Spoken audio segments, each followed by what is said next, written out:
Hi friends, Narendra Modi గారు G7 సమావేశాలలో ఏం మాట్లాడారో ఆ విషయాన్ని పూర్తిగా తెలుగులోకి అనువదించి మీకు అందించే ప్రయత్నం ఈ వీడియో ద్వారా చేస్తూ ఉన్నాను. నరేంద్ర మోదీ గారు ఎక్కువగా టెక్నాలజీ గురించి మాట్లాడారు, ఎన్విరాన్మెంట్ గురించి మాట్లాడారు. నిజానికి G7 ఆ దేశాలలో మనం లేము, ఆ 7 దేశాలలో కూడా.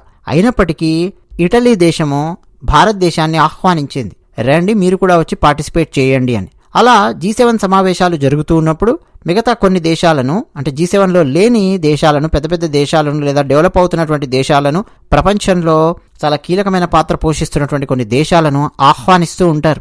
అలా మన భారతదేశానికి కూడా ఆహ్వానం అందింది. నరేంద్ర మోదీ గారు ఇటలీ వెళ్లారు. అక్కడ వివిధ దేశాధిపతులతో ద్వైపాక్షిక చర్చలు కూడా జరిగాయి. దాంతోపాటు నరేంద్ర మోదీ గారు ఆ G7 సమావేశంలో ఏం మాట్లాడారంటే, టెక్నాలజీని మనం సృష్టించాలి, కొత్త కొత్త టెక్నాలజీని మనం సృష్టించాలి, కానీ విధ్వంసం చేసే సాంకేతికతను కాదు. సాంకేతికత మీద గుత్తాధిపత్యం పోవాలి. సాంకేతికత నేను సృష్టించాను కాబట్టి ఇది నాదే అన్న కోణంలో ప్రపంచంలో ఉన్నటువంటి ఏ దేశం కూడా ఆలోచించకూడదు. సాంకేతికతను ప్రజాస్వామ్యయుతం చెయ్యాలి.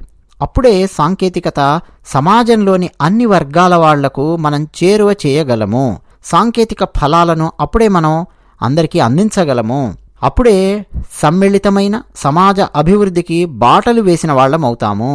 అంతేకాదు, మానవీయ విలువలున్న సాంకేతికత ద్వారా మెరుగైన భవిష్యత్తు కోసం భారతదేశం కలలు కంటోంది. ఆర్టిఫిషియల్ ఇంటెలిజెన్స్ మీద జాతీయ విధానాన్ని రూపొందించి అమలు చేస్తున్న అతి కొద్ది దేశాలలో భారతదేశం కూడా ఒకటి. ఈ స్ట్రాటజీలో భాగంగానే ఈ సంవత్సరం భారతదేశంలో AI మిషన్కు మేము అంకురార్పణ చేశాం. అందరికీ AI అనేది ఇప్పుడు సరికొత్త మంత్రం, గ్లోబల్ పార్ట్నర్షిప్ ఫర్ AI. అందులో వ్యవస్థాపక సభ్యునిగా, ఈ కూటమి ప్రస్తుత సారథిగా అన్ని దేశాల మధ్య నేను సహకారాన్ని ఆశిస్తూ ఉన్నాను. AI రంగం రోజు రోజుకు విస్తృతమవుతోంది. మరి అలాంటప్పుడు ఏం చేయాలి? ఏ దేశానికి ఆ దేశము AIని ఎలా హ్యాండిల్ చెయ్యాలో రూల్స్ అండ్ రెగ్యులేషన్స్ రాసుకుంటే సరిపోదు. అంతర్జాతీయంగా ఒకే రూపంలో ఉండే ఒకే నియమావళి AIకు సంబంధించి ఉండి తీరాలి. అప్పుడే మనం ఆర్టిఫిషియల్ ఇంటెలిజెన్స్ను అంతర్జాతీయంగా ఒకే డైరెక్షన్లో మనం ముందుకు తీసుకెళ్లగలము. ఒకే నియమాలు ప్రపంచం మొత్తం పాటించగలదు. ఎందుకంటే AI ద్వారా మనం లాభాలు పొందాలే తప్ప భవిష్యత్తులో వినాశనాన్ని కొని తెచ్చుకోకూడదు. చాలామంది AI ద్వారా వినాశనం జరుగుతుంది అని చెప్పి అంటున్నారు. మరి వినాశనం జరుగుతుంది అని మేధావులు చాలామంది మాట్లాడుతూ ఉన్నప్పుడు మనమెందుకు అంతర్జాతీయ నియమావళి రూపొందించుకోకూడదు? మనమెందుకు ఒకే రూపంలో ఉండే నియమావళిని, రూల్స్ అండ్ రెగ్యులేషన్స్ను అంతర్జాతీయ వ్యాప్తంగా మనమెందుకు తయారు చేసి పాటించకూడదు? ఆ కోణంలో మనం ఆలోచిద్దాం. పోయిన సంవత్సరం ఢిల్లీ వేదికగా జరిగిన G20 శిఖరాగ్ర సమావేశాలలో భారతదేశం ఇదే అంశాన్ని ప్రధానంగా ప్రస్తావించింది. భవిష్యత్తులో కూడా పారదర్శక, స్వేచ్ఛ, సురక్షిత, సులభతర, వినియోగ బాధ్యతాయుత ఆర్టిఫిషియల్ ఇంటెలిజెన్స్ కోసం అన్ని దేశాలతో కలిసి భారతదేశం పనిచేస్తుంది. ఇంధనం పైన భారత్ వైఖరి మారదు. ఇంధనం అందరికీ అందుబాటులో ఉండాలి, అందరూ వినియోగించుకోగలగాలి, అందరికీ ఆ స్తోమత ఉండాలి. ఇందుకు అందరి ఆమోదం కూడా ఉండాలి.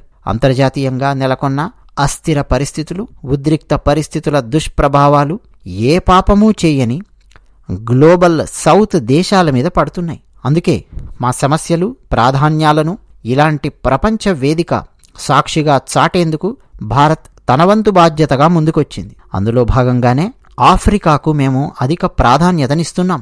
గత ఏడాది G20 సారథిగా భారత్ ఆఫ్రికా యూనియన్కు G20లో శాశ్వత సభ్యత్వం ఇప్పించినందుకు గర్వపడుతోంది. ఆఫ్రికా దేశాల ఆర్థిక, సామాజిక భద్రత, సుస్థిర అభివృద్ధికి భారత్ తన వంతు సాయం అందిస్తోంది. ఇక మీదట కూడా ఆఫ్రికాకు మేం చేసే ఈ సహాయం కొనసాగుతుంది. ఇక పర్యావరణం గురించి మాట్లాడాల్సిందే. ఇలాంటి పెద్ద పెద్ద వేదికల మీద వాటిని మనం పాటించాల్సిందే. పర్యావరణ హిత జీవన శైలి అంటే LIFE, life style for environment. దాన్ని అందరూ అలవర్చుకోండి. అంతర్జాతీయ పర్యావరణ దినోత్సవం సందర్భంగా భారత్లో ప్రారంభించిన మట్టి మాతృమూర్తి కోసం మొక్క, ఈ కార్యక్రమంలో భాగంగా మొక్కలు నాటండి. మట్టే మన మాతృమూర్తి, అందుకోసం మొక్కలు నాటండి. ఇందులో అందరూ భాగస్వాములు కావాలని చెప్పి ఆశిస్తున్నాను. ఇది ఒక ప్రజా ఉద్యమం, అంతర్జాతీయ బాధ్యత. అందరూ కూడా ఇది ఒక ప్రజా ఉద్యమమని, అంతర్జాతీయ బాధ్యత అని భావించి ప్రపంచ దేశాలు మొక్కలు నాటే కార్యక్రమాన్ని విస్తృతం చెయ్యాలి. మొక్కల పెంపకం భూమిపై పచ్చదనాన్ని పెంచుతుంది.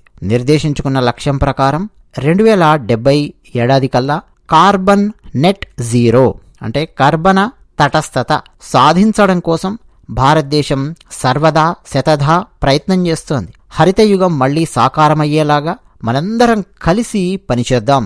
ఇది భారతదేశం ద్వారా నేను తీసుకొచ్చినటువంటి సందేశం. ఆర్టిఫిషియల్ ఇంటెలిజెన్స్, ఎన్విరాన్మెంట్ అలాగే టెక్నాలజీని ప్రజాస్వామ్యయుతం చేసి అందరికీ అందుబాటులోకి తీసుకురావడం. మరి ఈ విషయాల పట్ల ప్రపంచ దేశాలన్నీ ఆలోచిస్తాయి అని, మీ దేశాలకు వెళ్లి వీటి గురించి మీరు చర్చిస్తారు అని ఇక్కడికి వచ్చిన దేశాధినేతలందరినీ నేను కోరుకుంటూ నా ఈ ఉపన్యాసాన్ని ముగిస్తూ ఉన్నాను. ధన్యవాదాలు. ఇదండి నరేంద్ర మోదీ గారు చేసినటువంటి అద్భుతమైన ఉపన్యాసం.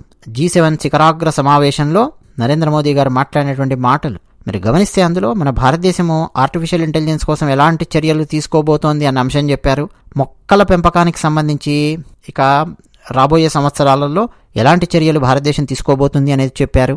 వేరే కొన్ని అభివృద్ధి చెందినటువంటి దేశాలు చేసే తప్పులకు ఏ పాపము చేయని గ్లోబల్ సౌత్ దేశాలు బలవుతూ ఉన్నాయి, ఆఫ్రికా దేశాలు బలవుతూ ఉన్నాయి.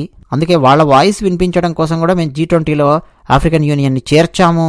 చూశారా భారతదేశం ఎలా సహాయం చేస్తోందో అన్న అంశాన్ని నరేంద్ర మోదీ గారు ఉద్ఘాటించారు, ఉద్బోధ చేశారు. ఇది నరేంద్ర మోదీ గారి యొక్క వ్యక్తిత్వం నుంచి తొణికిసలాడుతూ వచ్చినటువంటి మొట్టమొదటి అంతర్జాతీయ ఉపన్యాసం, తాను 3వసారి ప్రధానమంత్రి అయిన తర్వాత. ఇదండి మరి రకరకాల విషయాలు మనం మన ఛానల్ ద్వారా మాట్లాడుకుందాం. ధన్యవాదాలు.